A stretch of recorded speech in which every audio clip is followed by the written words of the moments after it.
Islamabad high court में senator आजम स्वाति के खिलाफ मुतनाज़ा ट्वीट केस का फैसला महफूज। वकील बाबर आवान अदालत पेश।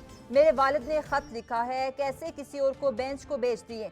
आजम स्वाति के बेटे के इस्तदा इस किस्म के खतूत अदालत अमूमी तौर पर नहीं देखती। चीफ जस्टिस आमिर फारूक के रिमार्क्स।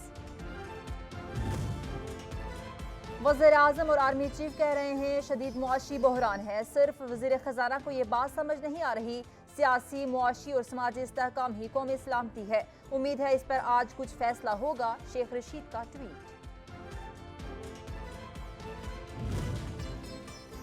विफाक की जानिब से सूबे के फंड्स रोकने की हिमायत काबिल अफसोस है। कुर्सी की खातिर सूबे और कबायली इजला के अवाम की भी कोई फिक्र नहीं। घी, दालें और सब्जियां भी अवाम की दस्तरस से बाहर हो चुकी हैं। बैरिस्टर सैफ की पीडीएम पर तनकीद।